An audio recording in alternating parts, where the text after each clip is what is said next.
There's a phenomenon that Carl Jung observed during his years of clinical practice, something so subtle and devastating that he considered it one of the greatest dangers to the feminine psyche. He noticed that certain women, especially the most sensitive and empathic ones, seemed to emotionally wither in relationships, even when apparently everything was fine. Jung discovered that these women weren't just being manipulated or mistreated in obvious ways. Something far more sinister was happening. Their own inner light, their vital energy, was being systematically drained through invisible psychological mechanisms. If you're a woman who constantly feels exhausted after interactions with certain people, if you notice that your natural joy seems to be diminishing for no apparent reason, or if you have the feeling that you're giving too much but can't stop, this video might be the awakening you need. Because what Jung discovered wasn't just a behavioral pattern. It was a complete system of energetic drainage that operates in the shadows of consciousness, feeding specifically on feminine generosity and sensitivity. Today, we're going to unmask this invisible vampire that might be stealing your vital essence at this very moment.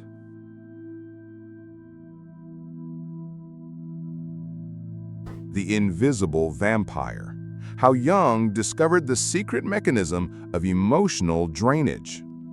Carl Jung was treating a patient in 1920 when he had a revelation that would forever change his understanding of destructive relationships.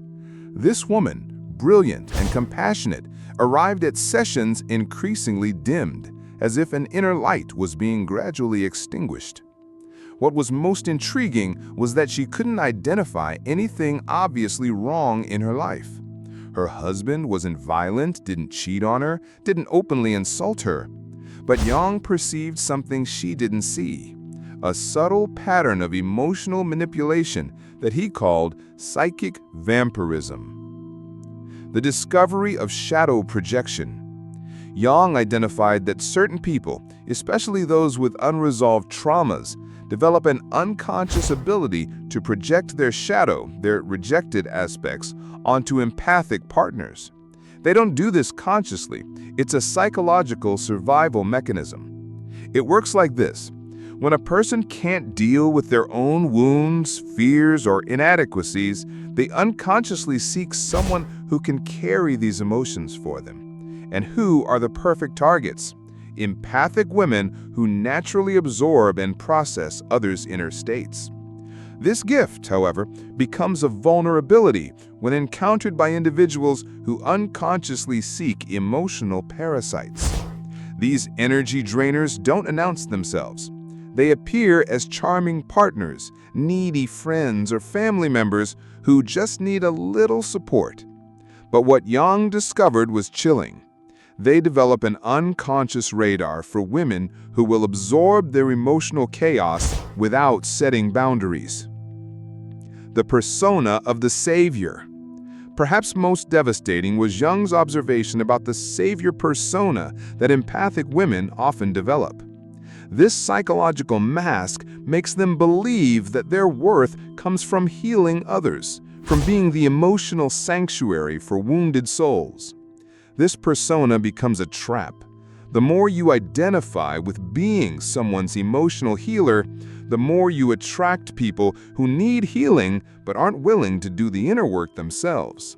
They become addicted to your light while remaining in their darkness. Jung wrote, "The greatest tragedy is not that we suffer, but that we teach others to feed on our suffering while calling it love." The 4 silent signs your energy is being stolen, and you don't even realize it.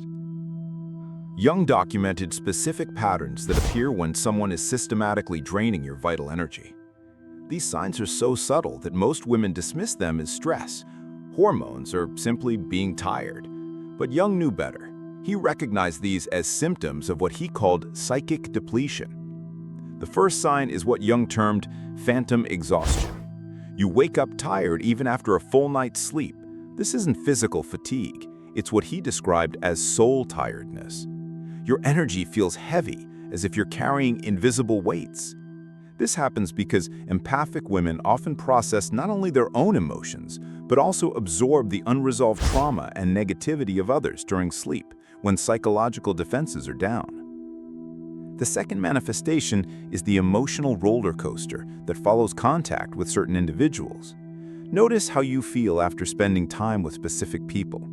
Do you find yourself anxious, sad, or agitated for no clear reason? Jung called this emotional contagion, but it's not just picking up emotions, it's having your own emotional frequency hijacked and replaced with someone else's chaos.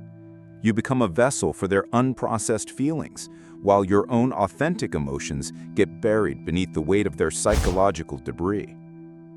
Then there's what Jung identified as the compulsive giving syndrome. You feel guilty when you're not helping, fixing, or supporting someone. This goes beyond kindness. It becomes a compulsion that drives your every interaction. Jung recognized this as the wounded healer complex, where your sense of self-worth becomes dependent on being needed by others. The terrifying truth: energy vampires can sense this need and exploit it masterfully, presenting themselves as broken souls who only you can save. The fourth and perhaps most devastating sign is the gradual dimming of your natural radiance. Friends and family start commenting that you seem different or not yourself. Your natural enthusiasm, creativity, and joy begin to fade like a candle slowly burning out. Jung observed that when someone consistently drains your energy, they're not just taking your emotional resources, they're dimming your essential life force, what he called your anima. Here's what makes this so dangerous. These patterns often masquerade as love, loyalty, or spiritual growth. Society teaches women that self-sacrifice is noble, that putting others first is virtuous. But Jung warned that there's a crucial difference between healthy empathy and what he termed pathological altruism. Healthy empathy has boundaries. Pathological altruism has none. When you consistently prioritize others' emotional needs over your own well-being, you're not being loving. You're enabling a parasitic dynamic that will eventually destroy both people involved. Jung developed a simple but powerful exercise he called the mirror test. Look in the mirror after spending time with someone who needs you. Do your eyes still hold their natural spark? Do you feel energized by the connection or depleted? Your reflection will tell you the truth your mind might be denying. If you're recognizing yourself in these signs, don't panic, but don't ignore them either. Awareness is the first step towards reclaiming your power. In the next section, we'll dive deep into why you attract these energy drainers in the first place. It might surprise you to learn it's connected to one of Jung's most profound discoveries about the feminine psyche. The wounded anima trap. Why you attract men who drain your light. Jung's most revolutionary discovery about feminine psychology came through his concept of the anima and animus, the unconscious masculine and feminine aspects within every person. But what he observed in his practice was deeply troubling. Women with wounded animus consistently attracted men who would exploit their emotional generosity, creating a cycle of psychological vampirism that could span decades. The anima represents your inner relationship with the masculine, not just men, but your capacity for assertiveness, boundaries, and self-protection. When this inner masculine is wounded, usually through childhood experiences with absent, critical, or emotionally unavailable fathers, something devastating happens. You begin to unconsciously seek men who will recreate those familiar patterns of emotional unavailability, hoping this time you can heal them and finally receive the love you never got. Jung called this the wounded healer's curse. You become magnetically drawn to broken men because your unconscious believes that if you can fix them, you'll finally prove your worthiness of love. But here's the psychological trap. These men aren't seeking healing. They're seeking someone to absorb their pain without requiring them to change. Your empathy becomes their emotional dumping ground, and your light becomes the energy source that keeps them functioning without ever addressing their own darkness. This dynamic is particularly insidious because it feels like love. The intensity of being needed triggers powerful neurochemical responses in your brain. When someone depends on you emotionally, your body releases oxytocin and dopamine, creating an addictive cycle. You mistake this chemical rush for deep connection, not realizing you're actually experiencing the high of codependency. Jung observed that women caught in this pattern often have what he termed savior fantasies, unconscious beliefs that their love can transform damaged men. These fantasies are rooted in childhood experiences where you may have tried to heal a parent's emotional wounds, learning that your value came from being useful to others' pain. The wounded anima carries this programming into adult relationships, constantly seeking men who need saving. But there's something even more sinister at play. Men with unintegrated shadow aspects, their own rejected emotions, traumas, and inadequacies, develop an unconscious radar for women with wounded animus. They can sense your willingness to carry their emotional burdens and are drawn to you like moths to flame. Not because they love you, but because you represent an escape from their own inner work. The most heartbreaking aspect of this dynamic is how it masquerades as spiritual connection. These men often present themselves as sensitive, misunderstood souls who just need the right woman to believe in them. They speak the language of depth and emotion, making you feel like you found someone who truly gets you. But Jung warned that this is often projection. You're seeing your own capacity for depth reflected back at you, not recognizing their actual emotional availability. The wounded anima also creates what Jung called the fantasy of completion. You unconsciously believe that by healing this man, you'll heal your own inner masculine and finally feel whole. But psychological completion can never come from external sources. When you try to heal your wounded anima through fixing men, you actually deepen the wound, teaching your unconscious that your worth depends on being needed by broken people. Jung's most chilling observation was that women in these patterns often become addicted to the drama itself. The cycle of crisis, rescue, temporary peace, and renewed crisis creates an emotional intensity that your nervous system begins to crave. Healthy, stable men start to feel boring because they don't trigger the familiar neurochemical cocktail of anxiety and relief that you've learned to associate with love. The ritual of energetic sovereignty, how to reclaim your power and establish unbreakable boundaries.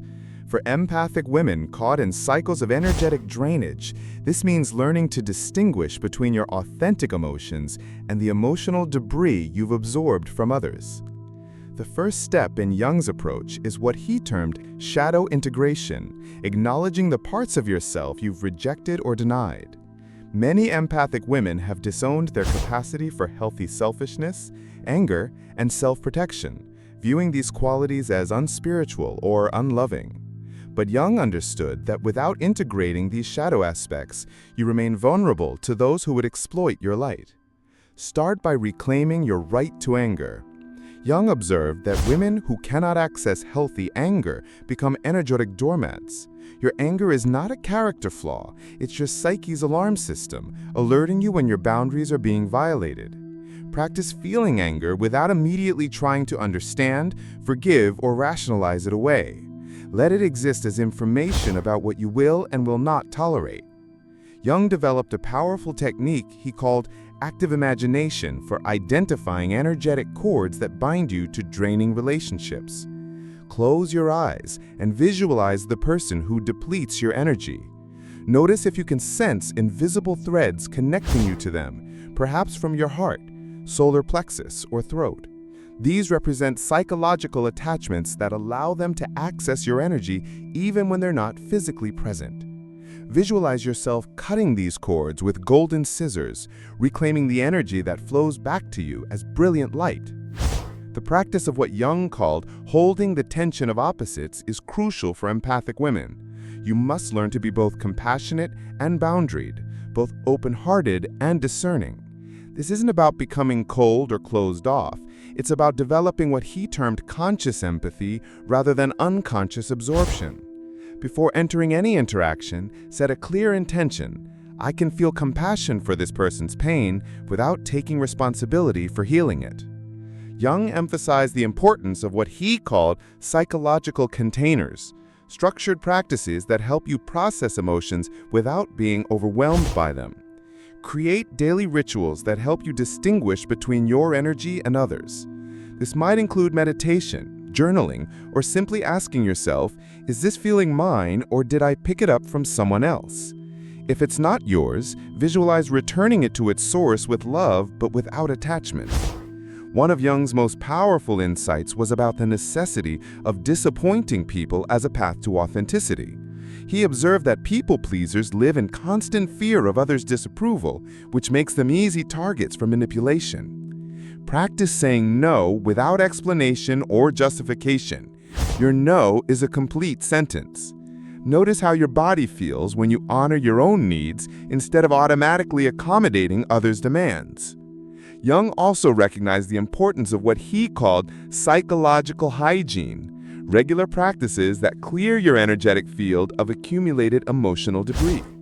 After interactions with draining people, take a shower and visualize washing away any energy that isn't yours. Spend time in nature, allowing the earth to ground and restore your natural frequency. Surround yourself with people who energize rather than deplete you, remembering that you become like the 5 people you spend the most time with. The ultimate goal, according to Jung, is to transform your sensitivity from a vulnerability into a superpower. This happens when you learn to feel deeply without losing yourself, to love without sacrificing your essence, to give without depleting your reserves. Your empathy becomes a conscious choice rather than an unconscious compulsion.